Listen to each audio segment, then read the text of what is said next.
Okay. Good evening. I am Nathaniel Poston. Turn on your microphones. That would help. Good evening. I am Nathaniel Poston, Vice Chairman. Chairman Larry Cheney is not present, so I will preside as acting chairman for tonight's meeting. Thank you all for being here. I call the August 27th, 2026 regular meeting of the City of Florence Board of Zoning Appeals to order. We do have a quorum, and I want to take this moment to welcome our newest member, Julie Jabali. Welcome to the board, Julie.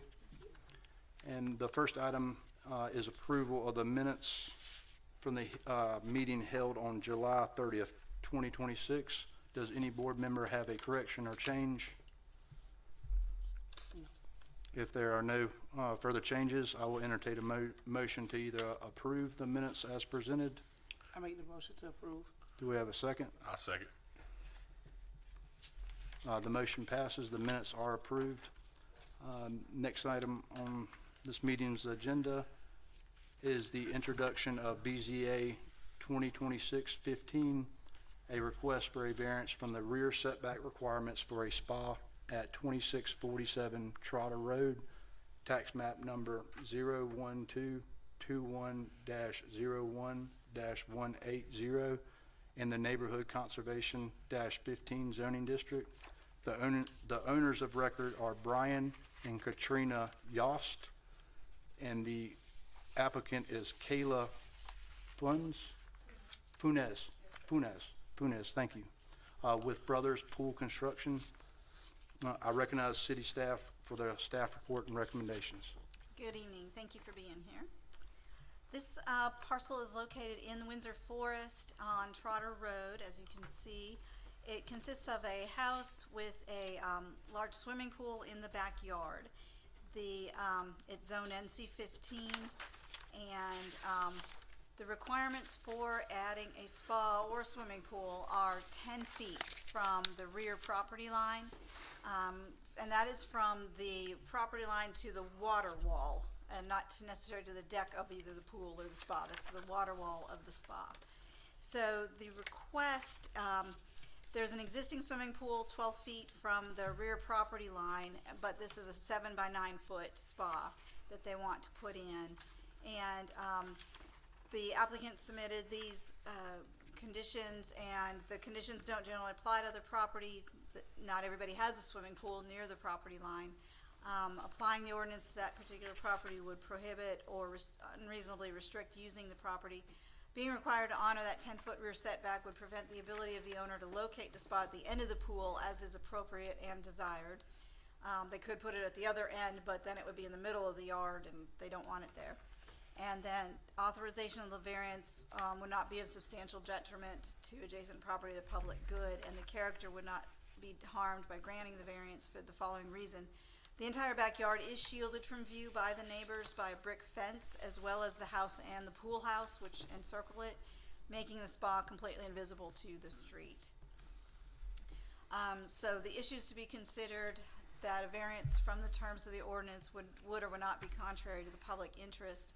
Without the variance, obviously, the owners are severely limited regarding where they can place the spa. That the spirit of the ordinance would or would not be observed, safety and welfare secured, and justice done. The purpose of the setback requirements for swimming pools in spas is to prevent them from being too close to neighboring properties.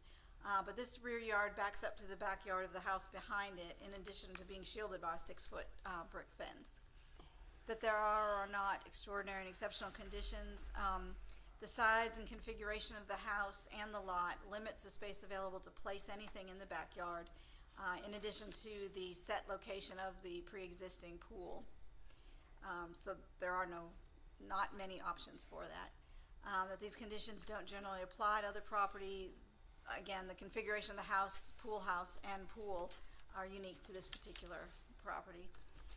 Because of these conditions, applying the UDO to this particular property would or would not effectively prohibit or restrict using the property.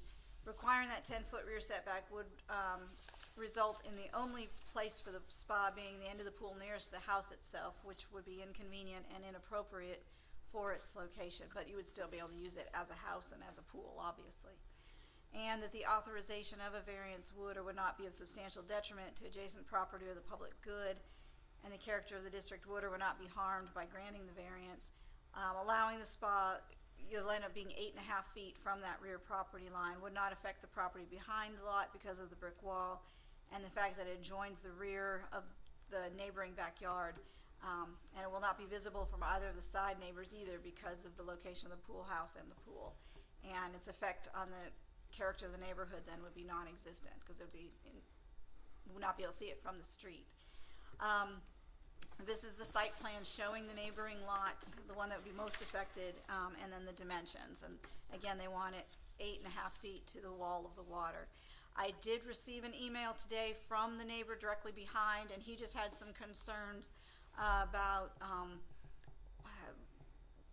water runoff or anything, or there be noise or anything, and the contractor did respond and assured him that there, besides just the noise of installing it, there's not going to be any noise or vibration coming off of the spa once it's in place, that there's no noise intrinsic to the spa itself, and that they will control any water that runs off. It's not going to get into his yard. And once I had explained those things, he didn't seem to have a problem with it. He just wanted to make sure that, asked if the HOA had approved it.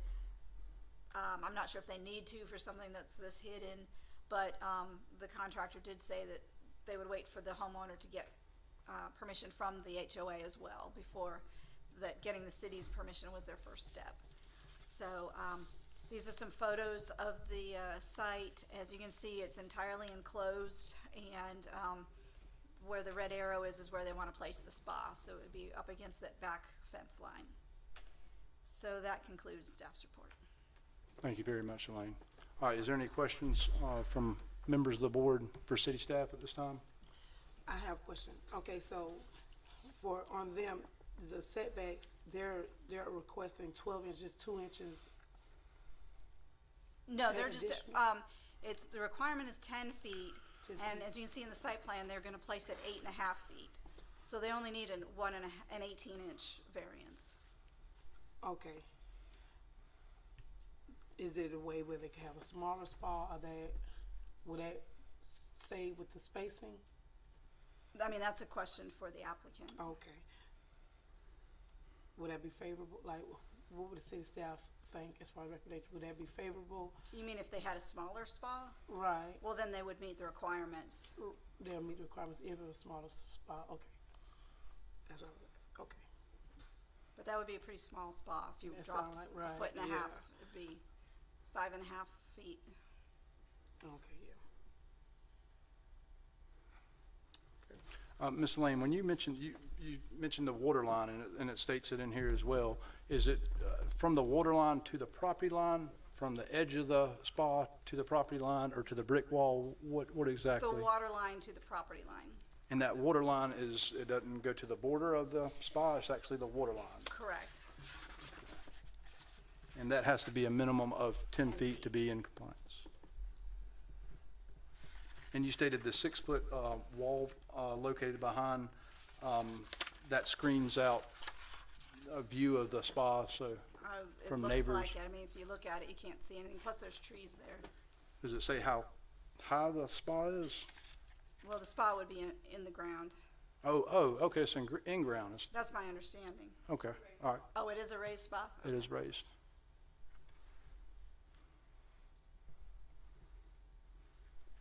Is a sealed survey, is that required if this is approved? Not by or us, no. Not by y'all, okay.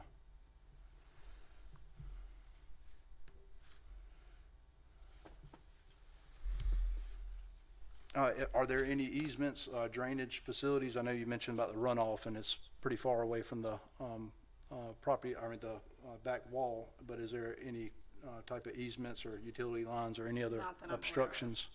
No restrictions? Not that I'm aware of. Very well. Thank you, Ms. Lane. Any other questions for city staff? All right, there being none, I invite, thank you for city staff, and I invite the applicant, or the representative of the applicant to come forward, and please state your name and address the board for the record. Yes, ma'am. Come on right up here to the podium, and I'm going to swear you in when you come up, please. And just please state your name. Good evening, Kayla Funes, agent on behalf of the homeowner. Address is 3158 Culture Road in Conway, South Carolina. Okay, and ma'am, I'm going to ask you, do you solemnly swear or affirm that the testimony you are about to give will be the truth, the whole truth, and nothing but the truth? I do. Yes, ma'am, you may proceed. So we are constructing a raised spa, proposing to install. It's going to be, this is an existing pool, so this is established structure. We don't want to compromise it and drill into it. So the spa will be framed and poured outside of the structure. We won't be excavating more than 2.5 to 2 feet down. It should be done in a day. It's a standard 9x7 spa. Typically, a standard spas for residential are 7x7, 9x7, and this is a comfortable size spa. And this part of the yard is the most, has the most room to place the spa. It's more comfortable to put a spa on a deep end of the swimming pool rather than on the shallow. So this is what we're proposing. I'm happy to answer any questions. Okay, very well. The setbacks for swimming pools are typically water's edge to the property line, but in this case, a swimming pool, a spa is typically, walls are 10 to 12 inches deep for structural integrity, wide.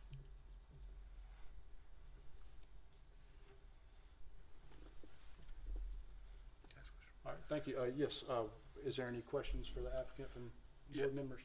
Y'all won't plan on taking down any of those trees or anything that are behind it, do you? No, absolutely not. Okay. I'm just adding a spa. There will be no sound features, no lighting to disrupt the neighbors of any sorts. Just a standard spa.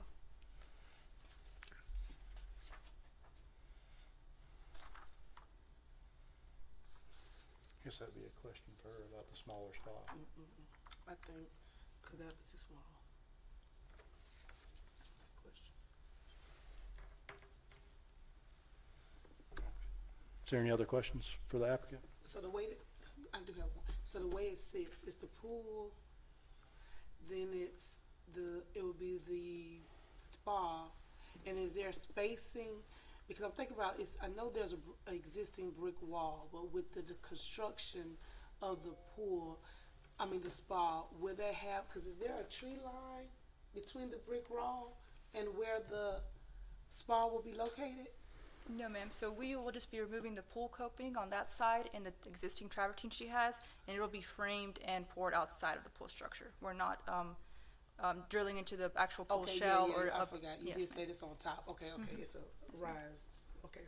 So it'll be about a foot raise off the ground, and probably 2 feet into the ground, 3 feet depth, Okay, and how tall you said the fencing, the brick fencing is? about 6 feet. 6 feet. Okay.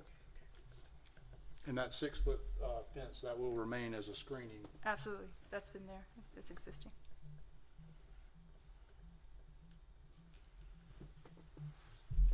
Thank you, ma'am. Any other questions for the applicant or representative?